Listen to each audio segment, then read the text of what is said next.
एक शांत और समझदार लड़का जो रिश्तों में दिखावे से दूर सच्चाई में विश्वास करता था।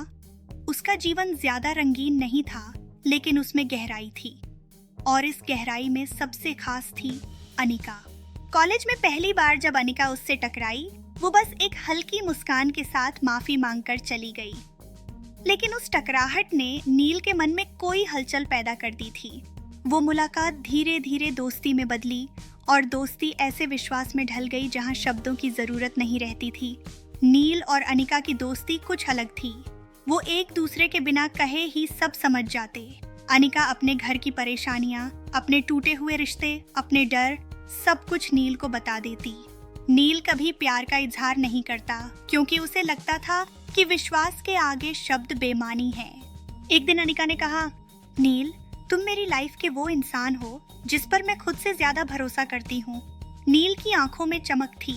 वो प्यार में नहीं, भरोसे में जी रहा था। समय बदला। कॉलेज खत्म हुआ। अब दोनों की जिंदगी की राहें अलग होने लगीं, मगर नील को भरोसा था, वो चाहे कहीं भी जाए, मेरा भरोसा उसके साथ रहेगा। लेकिन कुछ समय बाद अनिका की बातों में ठंडापन आने लगा। पहले जहां घंटों बातें होती थीं, अब बाद में बात करते हैं आने लगा। नील ने कभी शक नहीं किया, क्योंकि मुझे किसी के बदल जाने का गम नहीं, बस कोई था जिस पर खुद से ज्यादा भरोसा था। एक दिन नील को अनिका की इंस्टाग्राम स्टोरी में एक तस्वीर दिखी, अनिका और एक लड़का बेहद करीब। नील ने बस इतना पूछा, तुम बहुत बदल गई हो अनिका, सब ठीक है?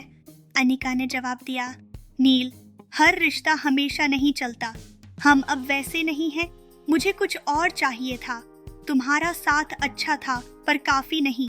नील चुप रहा। सवाल खत्म हो गए थे और जवाब भी। वो रात नील के लिए सबसे लंबी थी। उसने बार बार खुद से यही पूछा, क्या मेरा भरोसा ही गलत था? नील ने उसे कभी अपनी मोहब्बत नहीं बताई थी, लेकिन उसका हर लम्हा मोहब्बत से भरा था। अब वो हर पल गवाह था एक टूटे भरोसे का। उसने खुद को कमरे में बंद कर लिया, ना किसी से मिला, ना कुछ कहा। कुछ हफ्तों तक उसके चेहरे से हंसी गायब हो गई थी। धीरे धीरे नील ने खुद को संभालना शुरू किया। उसने खुद से बात करना शुरू किया, किताबों में डूब गया और अपने जख्मों को शब्दों में पिरोना शुरू किया। वो अब एक लेखक बन चुका था, ऐसा लेखक जिसकी हर लाइन में भरोसा, धोखा और खामोश दर्द था। उसकी पहली किताब का नाम था जिन पर यकीन था। एक दिन सालों बाद नील की किताब बेस्ट सेलर बनी। उसी शाम एक मैसेज आया,